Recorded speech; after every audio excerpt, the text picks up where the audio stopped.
షాద్ నగర్ వైపు ఉన్న మన స్వర్గసీమ వెంచర్లో ప్లాట్లు కొన్న వాళ్ళంతా సంతోషంగా ఉన్నారు. ఒక్కసారి విజిట్ చేయండి. Hello guys, welcome back to వైడ్రీమ్ మీడియా. ప్రపంచం చాలా ముందుకెళ్తుంది, కానీ బంధాలు, బంధుత్వాలు, విలువలు ఇవన్నీ మాత్రం చాలా వెనక్కి వెళ్ళిపోతున్నాయి. ముఖ్యంగా ఇండియాలో, అందులోనూ సౌత్ ఇండియాలో. అయితే రీల్స్ చేసుకునే ఒక అమ్మాయి వలలో పడి ఒక డాక్టర్ తన డాక్టర్ అయిన భార్యని కంప్లీట్గా దూరం పెట్టేశాడు. దానికి కారణంగా ఆ డాక్టర్, లేడీ డాక్టర్ ఎవరైతే ఉన్నారో భార్య, ఆవిడ ఆత్మహత్య చేసుకొని చనిపోయింది. ఈ స్టోరీ వినడానికి ఎంత విడ్డూరంగా అనిపిస్తుంది. ఎందుకు అంటే డాక్టర్ అయ్యుండి తనకి లైఫ్ యొక్క వాల్యూ తెలుసు, అయినప్పటికీ కూడా సైకలాజికల్గా రీల్స్ చేసుకునే ఒక అమ్మాయికి అట్రాక్ట్ అయ్యాడంటే ఎందుకు ఇలా జరుగుతుంది? తన భార్యని చనిపోయే రేంజ్ వరకు తీసుకెళ్ళాడంటే ఏం తప్పులు చేసి ఉండొచ్చు? ఈ విషయాన్ని కూడా క్లియర్గా అనాలిసిస్ ఇవ్వబోతున్నారు మన సైకాలజిస్ట్ అంబర్ శ్రీనివాస్ గారు. సో ఎపిసోడ్ చివరి వరకు చూడండి. నమస్కారం సార్. ఇది ఒక లేటెస్ట్ అప్డేట్ సార్. ఏంటి అంటే హైదరాబాద్లో రీల్స్ చేసే ఒక అమ్మాయి వాళ్ళలో పడి ఒక డాక్టర్ ఆయన తన భార్యని కంప్లీట్గా దూరం పెట్టడం, ఆమెను కాస్త ఇబ్బంది పెట్టడం, దాని కారణంగా తీవ్రమైన ఒత్తిడిలోకి వెళ్ళి ఆ లేడీ డాక్టర్ ఆత్మహత్య చేసుకోవడం జరిగింది పురుగుల మందు తాగి. ఇది వినడానికి కూడా మనం ఎంత వెనకబడిపోయి ఉన్నాము, ఎంత సిల్లీగా అయిపోతున్నాము, లైఫ్ మీద ఎలాంటి వాల్యూ లేకుండా అయిపోతున్నాము, మోసం చేయడమే ఉత్తమ లక్ష్యంగా ముందుకెళ్తున్నాం అనిపిస్తూ ఉంది నాకు. ఇలాంటి సైకాలజీ ఎందుకు వస్తుందంటారు? ఫస్ట్ ఆఫ్ ఆల్ ఒకటేందండి, మెడికల్ కోర్సులో సైకాలజీ ఒక సబ్జెక్ట్. కాకపోతే నేను కొందరు డాక్టర్స్తో మాట్లాడాను కూడా. వాళ్ళు ఏమంటారంటే ఆ psychology is to understand patient psychology అన్నారు. ఆ సైకాలజీ ఇంకోరికి పనికొచ్చేదైనా మనకు కూడా పనికొస్తుంది. అట్లాంటి వాళ్ళు ఈ మధ్య కాలంలో డాక్టర్స్ కూడా కొద్ది ప్రెషర్కి లోన్ అవుతున్నారు. నంబర్ 1 కావచ్చు work pressure and job satisfaction లేకపోవడాలు, జాబ్ ప్రెషర్లు ఉండొచ్చు. ఇవన్నీ ఉండడంతో ఫ్యామిలీ కానీ బంధాలు, మీరు అన్న మంచి వర్డ్ వాడారు, బంధాలు అనే వాటికి మీనింగ్ పోయింది. ఇప్పుడు ఎక్కడో అబద్ధంలో బతుకుతున్నాం. అబద్ధమే నిజమైంది. ఇన్స్టాగ్రామ్లో కొన్ని వీడియోస్ చూస్తే అది ఒరిజినల్ లాగే ఉంది, 3 సార్లు చూస్తే కూడా అర్థం కావట్లే. అంటే అబద్ధం నిజమైపోతుంది. చాలా దారుణమైన పరిస్థితి. అదొకటైతే ఇద్దరు డాక్టర్సు సొసైటీలో, ఈ డాక్టర్స్ కూడా కొద్దిగా బ్యాలెన్స్డ్ ఉంటారండి. దే ఆర్ ట్రైన్డ్, అంటే రోజు రకరకాల వాళ్ళని కలుస్తుంటారు. వాళ్ళు బ్యాలెన్స్డ్ ఉండాల్సిన వాళ్ళు. 3వ పర్సన్ వచ్చారు. సో ఒక పాయింట్ చూడొచ్చు ఇక్కడ. 3వ వచ్చిర్రంటే జనరల్గా ఒక డాక్టరు ఇంకో డాక్టర్ని పెళ్లి చేసుకోవాలనుకుంటాడు. ఎందుకు అంటే మీరు చెప్పగలరా? తనకున్న బిజీ లైఫ్ని అర్థం చేసుకుంటారని. వేరే వాళ్ళు అర్థం చేసుకోరు. ఎందుకు డాక్టర్కి నైట్ షిఫ్ట్ ఉంటుంది, డే షిఫ్ట్ ఉంటుంది, కొన్నిసార్లు అక్కడ వెళ్ళాలి, ఇక్కడ వెళ్ళి అక్కడే పడుకుంటాడు. ఇవన్నీ జరుగుతాయి కాబట్టి only A doctor can understand అని జనరల్గా డాక్టర్సే అంటారు. అన్నప్పుడు ఇద్దరు అర్థం చేసుకోవాలి. కానీ ఈ మధ్యన వీళ్ళే కాదు, ఎవరికి అర్థం చేసుకునే తీరిక లేదు. గూగుల్లో కూడా చెక్ చేస్తే what is the matter that people are checking అంటే how to commit suicide, how to kill other person. ఇది 90% సెర్చ్ చేస్తున్నారంట. 90% మంది ఆన్లైన్లో సెర్చ్ చేసి ఇలాంటి విషయం. ఇది ఐటీ ప్రొఫెషనలే చెప్పాడు. నీ పని ఏంటి అంటే, ఆ పిల్లోడు ఏమన్నాడంటే సెర్చ్ ఇంజిన్లో ఎవరెవరు ఏం వెతుకుతున్నారని చూస్తే 90% హౌ టు కిల్ సెల్ఫ్. అంటే ఇంత డిస్టర్బ్ అయిపోతే నేను అన్నాను, మరి ఆ డేటా అట్లెందుకు పెడుతున్నారు మీరు? అంటే లక్షల రూపాయలు సంపాదిస్తూ ఉన్నారు. ఈ ఒకప్పుడు కంటే కూడా చాలా లైఫ్ స్టాండర్డ్స్ చాలా పెరిగిపోయి ఉన్నాయి. అన్నీ ఉండి కడుపు నిండిన వాళ్ళు ఇలాంటి పనులు ఎక్కువ చేస్తూ ఉన్నారు. ఇంకో లేటెస్ట్ న్యూస్, ఈరోజు నార్కటిక్స్ టీమ్ అరెస్ట్ చేసిన దాంట్లో అందరు ఐటీ ప్రొఫెషనల్స్, ఫ్యామిలీస్, పిల్లోని కూడా తీసుకొచ్చినట్టు. ఫాదర్ అడిక్ట్ అయిపోయి ఐటీ ప్రొఫెషనల్ భార్య పిల్లలతో వచ్చి అది కొనుక్కోవడానికి వచ్చారంట డ్రగ్స్. నార్కటిక్స్ వాళ్ళు షాక్. ఫ్యామిలీస్ వస్తున్నాయి. అంటే వాళ్లకు అది ఏమంటారు, అడిక్షన్ ఇచ్చేసారు. ఎవరు చేసారో తెలియదు కానీ మొత్తం వాళ్ళందరూ అరెస్ట్ అయిపోయారు కూడా. అయితే బ్యాలెన్స్ తప్పిపోతున్నారండి అందరూ. ఐటీ కానివ్వండి, ఎవరైనా కానీ.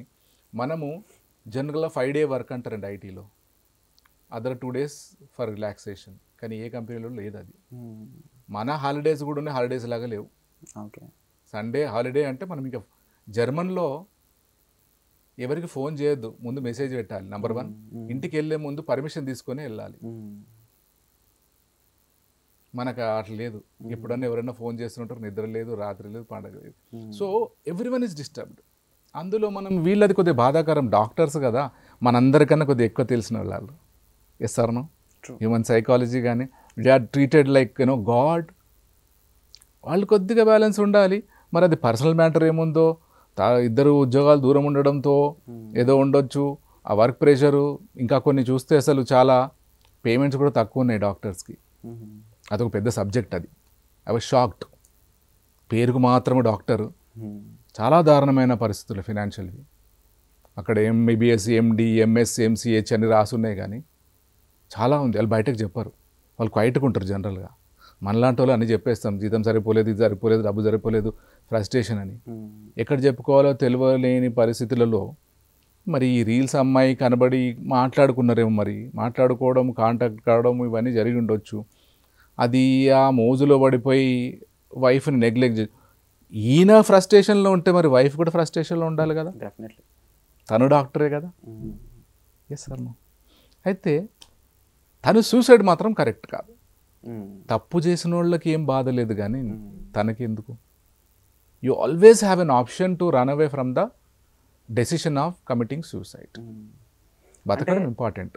అప్పుడు ఆ సూసైడ్ చేసుకుంది ఏదో 16 ఏళ్ళ అమ్మాయి కాదు, లేకపోతే ఒక స్టూడెంట్ కాదు, ఒక డాక్టర్ వృత్తిలో ఎంతో ఎక్స్పీరియన్స్ ఉన్న ఒక పర్సన్. చాలామందికి ఒక ఇన్స్పిరేషన్ అని చెప్పొచ్చు. ఎస్. అంటే మీరు చెప్పినట్లు సైకాలజీ ఒక సబ్జెక్ట్ అయ్యుండి కూడా వాళ్ళు అదంతా పక్కన పెట్టి ఆ పెయిన్ని తీసుకోలేకపోయారంటే ఆ అమ్మాయి ఎలాంటి సిచ్యువేషన్ ఉండి ఉంటుంది? ఎందుకు ఇలా చేసి ఉంటుంది? ఏ కారణం తను ఈ ఒత్తిడికి గురి చేసి ఉంటాయి? ఏ కారణాలు తను చావు వైపు నడిపించాయంటారు? ఏదైనా కూడా చదువుకున్న వాళ్ళు అంటే కొద్దిగా ఎక్కువ ఆలోచించగలిగిన వాళ్ళు. సాధ్యమైనంత వరకు చదువుకున్న వాళ్ళు సొల్యూషన్ వాళ్ళే తీసుకుంటారు. అది ఎవరైనా కానీ, ఎనీ ప్రొఫెషనల్. మీకు చేత కాలేదు అంటే there are so many options, there are so many counselling centres, persons ఉన్నారు, సైకాలజిస్ట్ ఉంటారు, సైకియాట్రిస్టులు ఉంటారు, చాలా సర్వీస్ ఎన్జిఓస్ ఉన్నాయి. పేపర్లో రోజు చూస్తాం, భరోసా అని ఒకటి ఉంటుంది, చాలా ఉన్నాయి. ఇట్లా అప్రోచ్ కావాలి. మన దగ్గర అప్రోచ్ కారండి. ఇప్పుడు మీరు సైకాలజిస్ట్ని, సైకియాట్రిస్ట్ని కలిసారంటే మిమ్మల్ని సొసైటీ ఏదో రకంగా చూస్తుంది అనే ఇదే ఉంటుంది.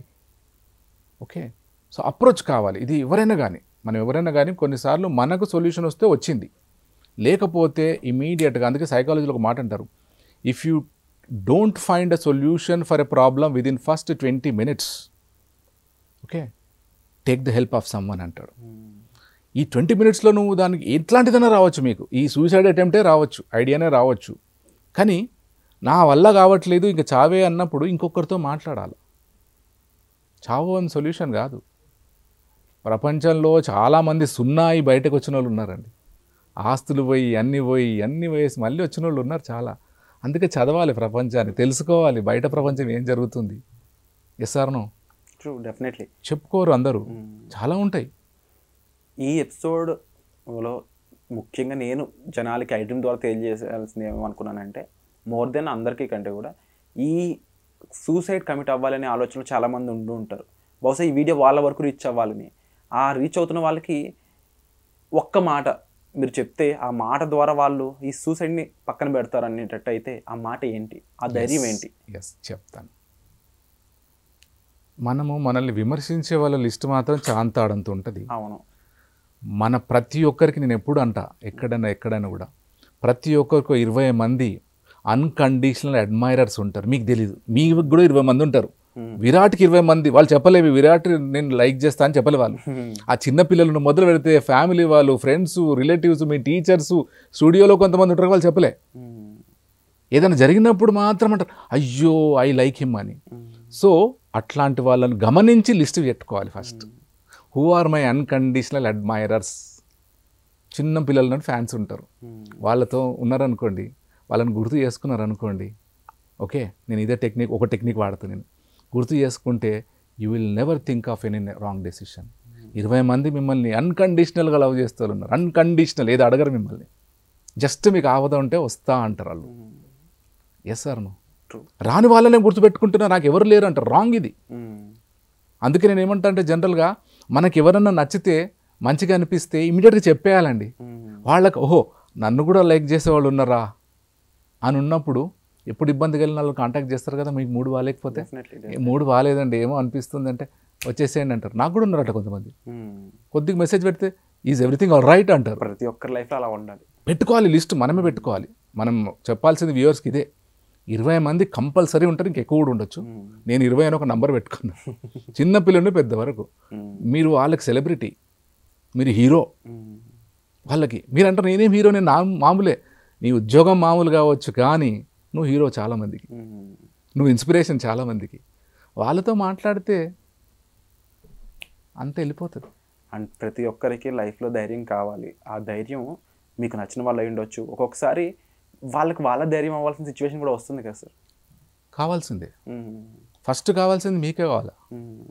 దానికోసం ఎప్పుడు every effort should be to make yourself stronger. Strong ఎట్లా కావాలి చూడాలి, mentally, physically, socially, spiritually, financially. అది మనం చేసుకోవాల్సిందే. మనం అందరికీ చెప్పాల్సిన అవసరం లేదు. మనకి ఏం కావాలో మనకు తెలిసినప్పుడు మనం దానికోసం కష్టపడాల్సిందే. వండర్ఫుల్ ఇన్ఫర్మేషన్స్, డెఫినెట్లీ ఒక బూస్ట్ ఇచ్చారని చెప్పాలి.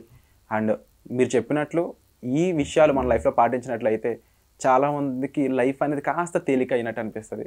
And definitely before committing suicide or ఇలాంటి ఆలోచనలు వస్తున్నప్పుడు కన్సల్ట్ ఏ సైకాలజిస్ట్. లైఫ్ అనేది ఒక గిఫ్ట్. దాన్ని ఎవరి కోసమో, ఎవరి వల్లనో, ఎవరో బాధ పెట్టినంత వల్ల మనం బాధపడాలని లేదు. మన సెల్ఫ్గా మనం ఎంత ఆలోచించుకోవాలి, మనం ఎంత ఆనందంగా ఉండాలి, మన మీద డిపెండ్ అయి ఉంటుంది. దానికోసం బ్రతకడం అనేది చాలా ఇంపార్టెంట్. సో వచ్చే ఎపిసోడ్లో మళ్ళీ కలుద్దాం. ఈ ఎపిసోడ్ మీకు ఎలా అనిపించిందో కామెంట్ సెక్షన్లో మెన్షన్ చేయండి.